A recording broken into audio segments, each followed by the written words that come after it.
5 hiring mistakes costing you millions. We want to try to give you the top 5 insights that we can share with you based on actual experience running law firms. There's a lot of good lessons to be shared here, and hopefully it will help you make millions of dollars from these hiring mistakes.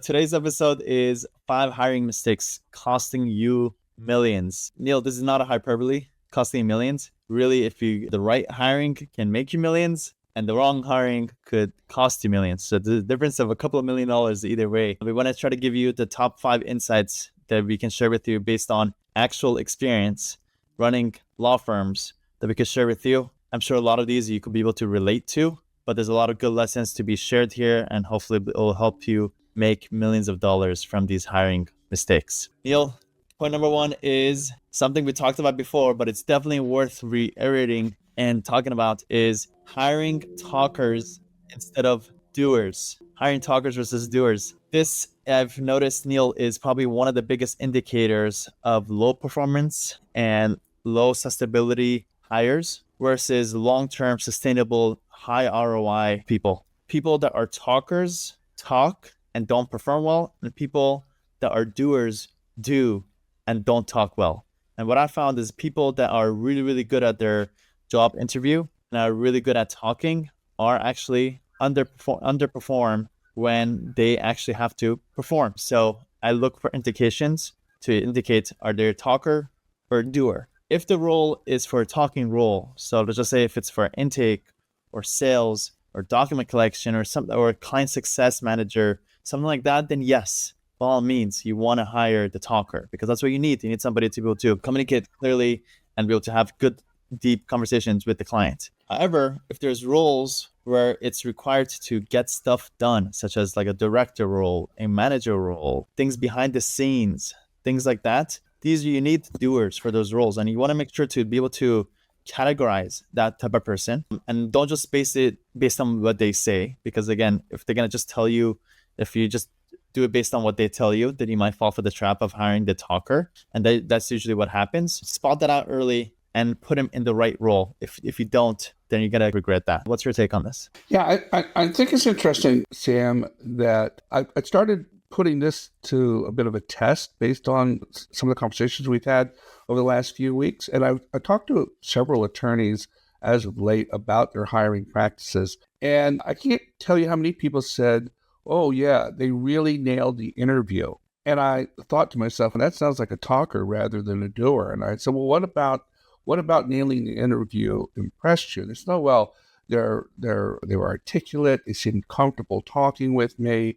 There was no dead space in the interview. It really flowed smoothly. And then when I followed up, I said, well, what about their previous work, their previous acts that demonstrated to you that they would be able to do the job that you were interviewing them for? And they go, well, we really didn't talk about that. We just talked about their background and what they were looking for in the future by way of a job, where they thought they're going to be in 5 years. And I thought, man, this is setting yourself up for hiring a talker rather than a doer. Yeah, and it usually doesn't turn out well, right? It's a dead end, or maybe they just stay at their role and this doesn't go anywhere. So be on the lookout. We've shared little indicators of who are the talkers. Let me quickly go over these because I think it's pretty important to be on the lookout. Talkers end up usually having from what I've seen, 3 signs. Number 1 is they talk about the past, things that they've done, and they usually fluff it up and they make it seem amazing. And you're like, wow,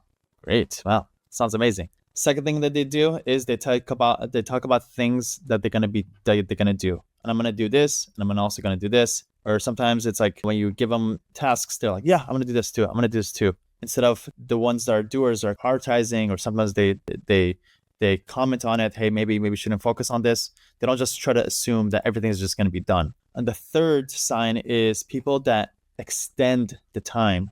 So that means the talkers have usually longer meetings. But let's just say you schedule a 30-minute meeting and you notice that it's going beyond the 30 minutes. Those are like telltale signs that you're probably dealing with a talker. And again, if the role is a talking role, by all means, those types of people should be talkers in those roles. But if they're in a doer role, they're showing you those 3 signs, then you might want to realign things. Let's go to point. Does your viewpoint change on this if you're talking about hiring, say, VAs versus full-time staff members versus associate attorneys? Other than your caveat about those roles that do require a gift of articulation, does your view change any in that respect? Not at all. Not at all. No. So it doesn't matter where they're based or whether they're virtual or in-house or whatever that is. You just want to make sure that their skills or what they are, their traits, aligns with their role, whether it be a virtual or not. But it's a great question. Yeah. Well, the reason I ask is because some of the feedback I get is, well, that sounds great when you're talking about VAs, but if I need to hire an associate attorney, I'm going to be asking different sets of questions. I'm going to be looking for different things. And I wanted to get your view because I suspected that that's exactly what you were going to say, is that it doesn't really matter.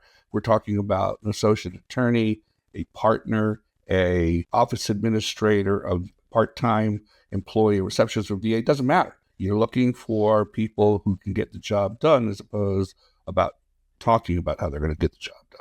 Correct. And it's also, I think it comes down to knowing yourself. If you happen to be a talker, then you're more likely to need a doer. And if you're a doer, then you might potentially want to surround yourself with a couple of talkers. But what I've found for me, I found more success, a lot more likely to find success in doers, and maybe in very specific roles, especially when it comes to intake and sales, then sure, I'll accept you as a talker and that will be able to thrive in that role. Let's go to point number 2. Second hiring mistake costing millions is hiring for skills and not cultural fit. Neil, what's your take on this? Yeah, to me, this is really important because, as I mentioned in a previous episode, I was one time referred to as the country club manager. And I, at first, was disappointed to hear that criticism of myself. But later I came to embrace it because, in fact, I have discovered in all the folks that I have hired over not just the legal career that I've had, but the 4 other careers that preceded me becoming an attorney, was that it's way more important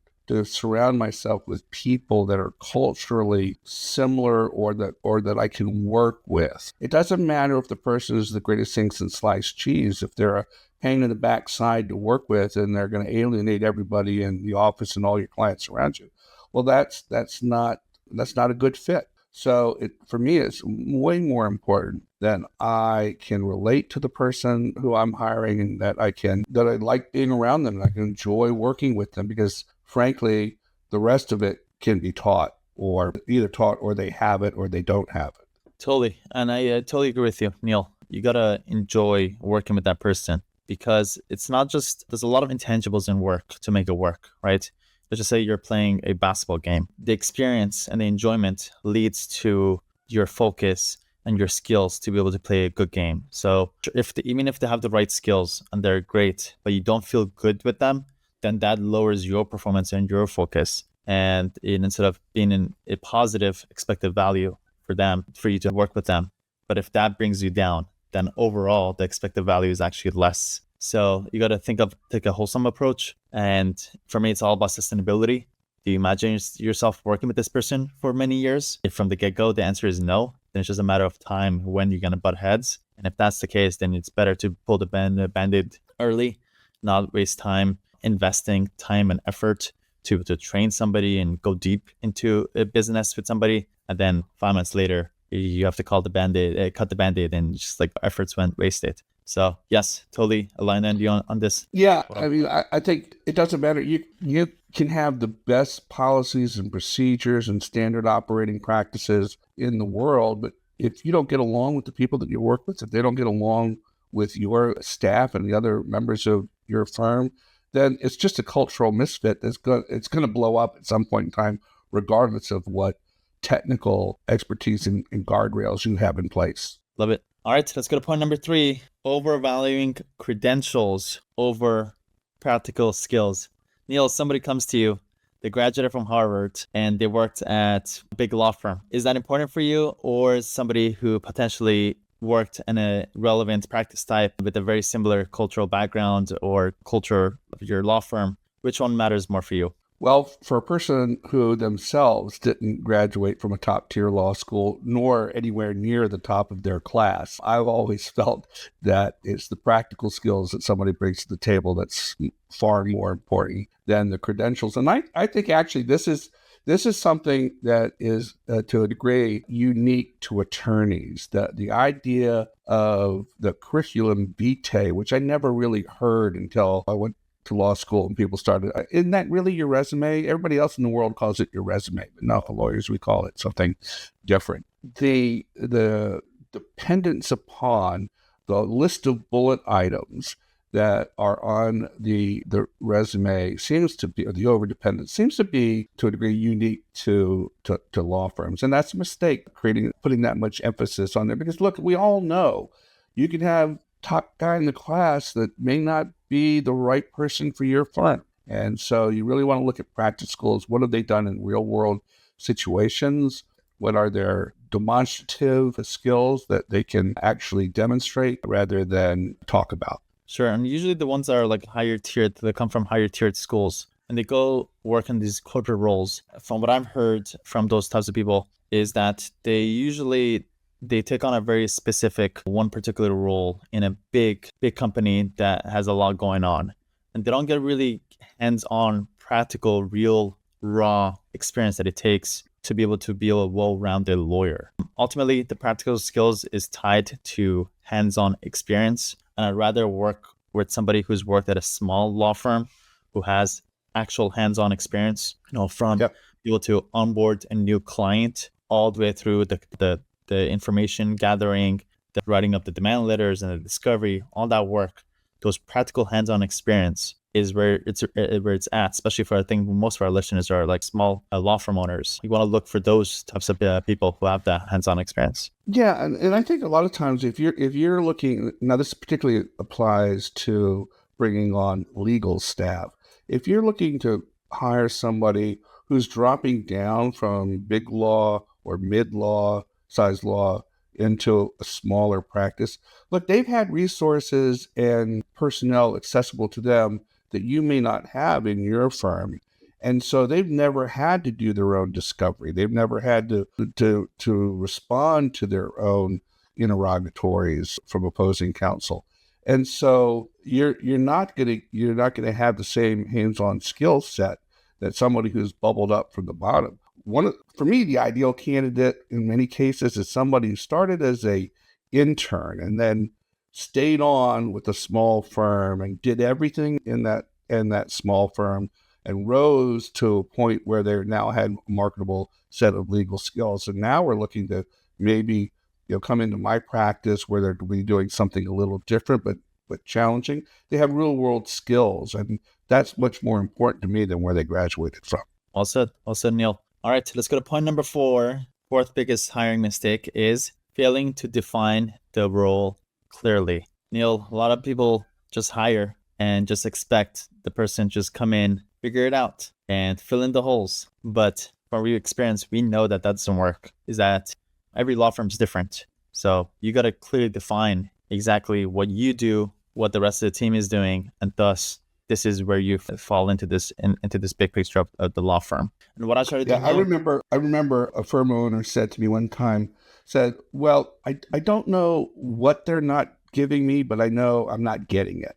And I thought, well, you're the problem. You don't know what you're asking them to do. You don't know what their role is. You can't clearly define what it is that you're expecting them to produce. And so hoping that magically appears just as the process of having been brought onto your team, it's just a fool's errand. It's just not going to happen. And it's going to go tie nicely with our next point here too, about having to bring that person on board properly. But you have to have a defined role and function. And people not only have to know what that role and function is, they have to know where that fits into the overall process that your law firm addresses or produces. So they have to see the big picture as well. Great point. What I've seen, Neil, is that people require 2 things. One is ownership of their role. Yeah. And number 2, something to look forward to. Ownership means that this is your world, your responsibility. If there's a disparity or there's a divided ownership and the people don't feel like it's their baby to take care of, then they're just going to assume that the other person is just taking care of it. And this happens all the time. This is probably one of the biggest inefficiencies in any size of law firm, especially the bigger that it gets, right? There's no ownership. Oh, I think that person's supposed to do it. And at the end, the boss checks in and checks on, and it's like, who did it? It's like, well, I thought they were supposed to. And then the other person is like, no, I thought you were supposed to. And then at the end, got nothing done. So make sure that the ownership is clearly defined. You add a label. Hey, this goal that we're trying to achieve, this is your responsibility. Okay. Make sure you do that very specifically. And 2, something to look forward to. If you just bring somebody on and you think that they're just going to be on the hamster wheel for you to just do things for you 40 hours a week, the next 12 months, it's a dead end. It's a dead end for them because people just inherently want something to look forward to. And something I noticed by myself, Neil, is when I don't have something to look forward to, whether it be a goal or a vacation or a trip, something to look forward to, then life just becomes meaningless. And then it's just a matter of time where you get burnt out and you're like, and you start questioning things. What is this for? And you don't really realize that you actually start self-sabotaging yourself and your work. You just don't realize why that is. And then later you realize maybe I didn't have anything to look forward to. So what I try to do is pragmatically create incentives or something that people could grow to in every role. There's no role that we have that doesn't have some incentive or something to grow to. And that drives people. And that gives people a reason to wake up in the morning and try to achieve that goal. And if they achieve that goal, great, let's go to the next level and next level. And the winners that I've seen, Neil, thrive and love it. They want it. What's my goal? Where should I grow to? The ones who fight it off are the lazy people. And those are the ones that you want to eventually filter through. So, and that's the thing. Yeah. There's the thing. You also have to have ownership of your vision. They have to feel a part of it. It's just not the job title and what's the next step, but the overall vision of what you're trying to accomplish as a law firm. They have to feel like they're part of that vision. They're part of that solution. Yep, spot on. Now let's go to point number 5, which is not setting up the onboarding process properly. Onboarding, we've talked about this before.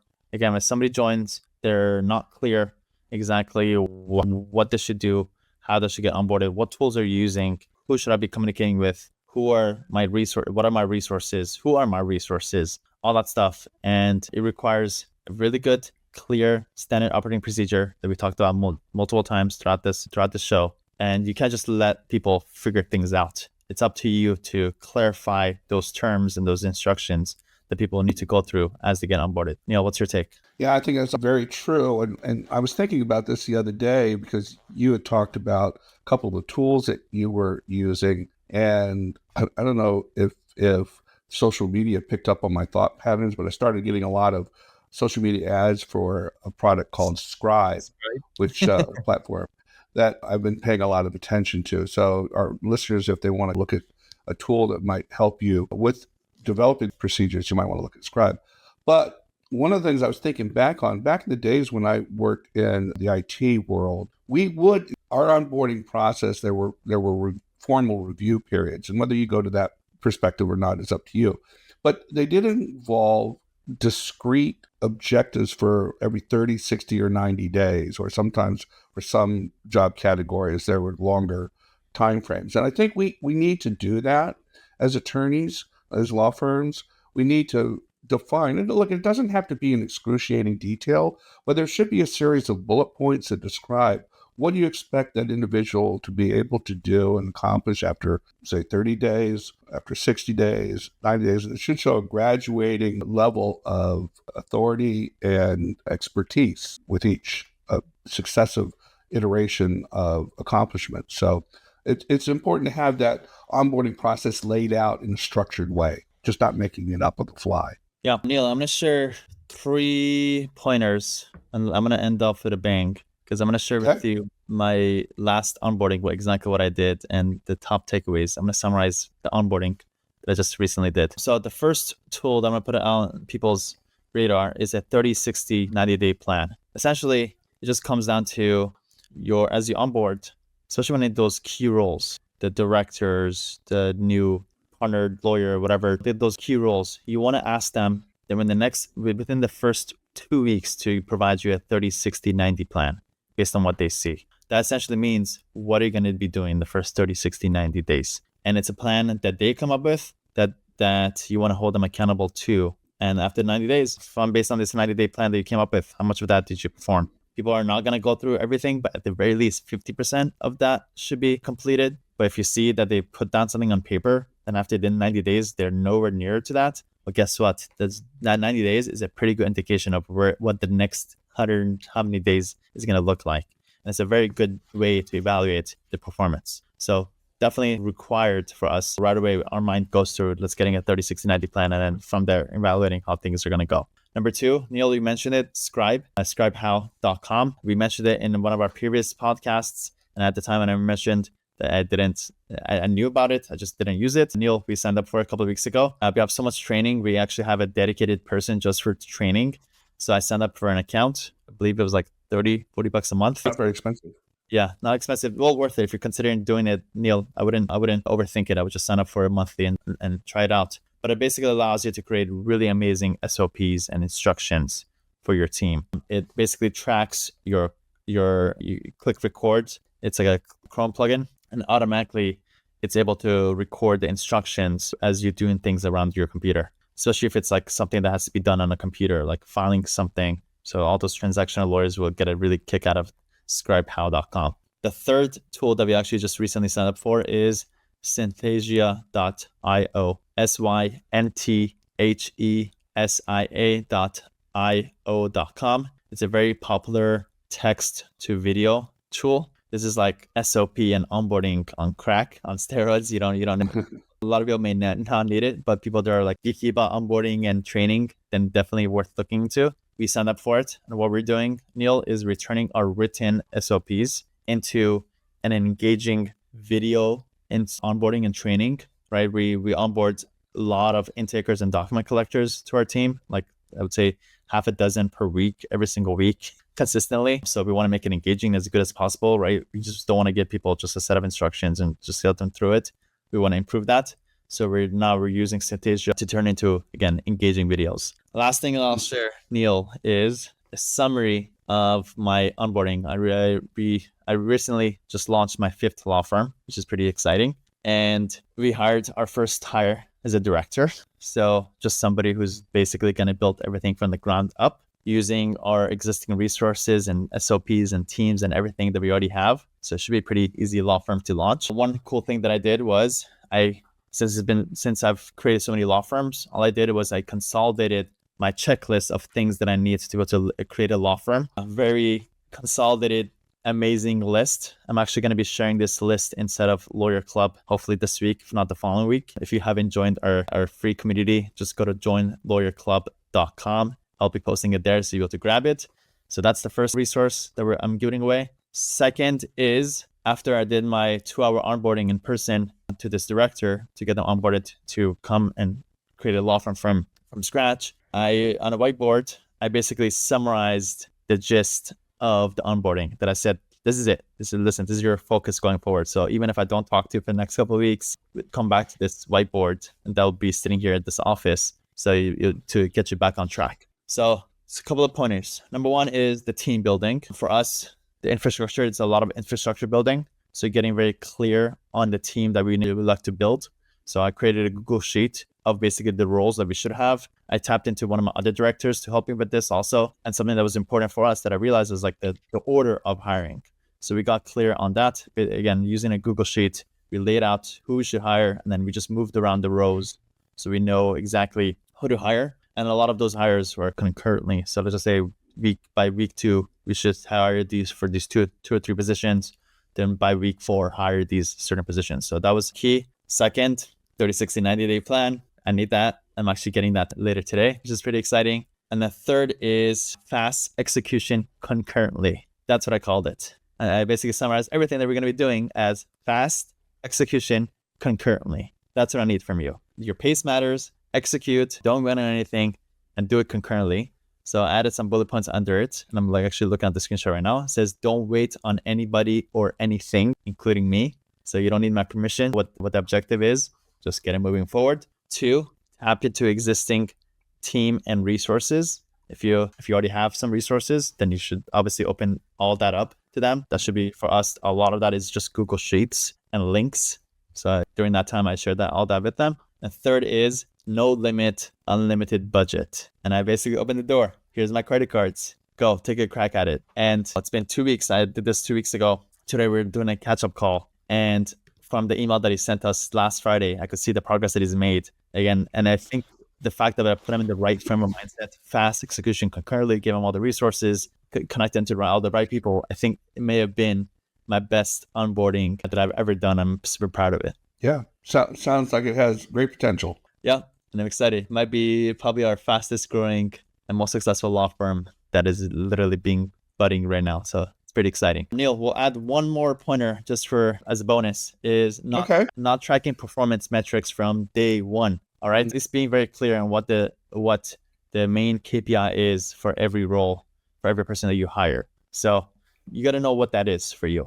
A lot of times it could be number of clients that you sign up, or revenue potentially, or maybe building out your team to a certain number or something like that. But whatever that is, try to come up with a numeric number per month or per quarter. We usually like per month for good consistent progress that you could tie everybody's role to. Again, standards, something we do, and something not to be missed. All right. So to summarize, it's been a pretty value-packed episode. Yeah. Number one, don't hire talkers, hire doers. Number two, make sure the person is culturally fit. Make sure that you actually enjoy working with the person, or else it's not sustainable. Number three, look for practical skills and not don't put too much weight on their credentials. Number four, clearly define their role, get very specific exactly what they need to accomplish. And number five, make your onboarding smooth and easy and descriptive so that people know exactly what they have to accomplish. All right. If this looks good on YouTube, please let us know. If you watch this on YouTube, just let us know. So again, we're trying this out. I'm also, Neil, something that I realized I'm going to do is I'm going to give it 2 weeks, see how this podcast performed compared to our other recordings. And then based on that, make the assumptions to see which tool makes sense. So we'll see how that goes. All right. Yeah. We'll see you in the next episode. Let's actually share the next episode. Don't forget to share it with one person. Yes, Neil, good point. Share this episode with one person. That these episodes are value packed. By you sharing it, you add value to their life. They'll appreciate it. Or somehow the karma will come back to you and also bring us good karma too. We appreciate you. Next episode, the title is Why Are the Best Lawyers Not Always the Most Successful? Pretty good topic. We'll see you in the next episode. Take care.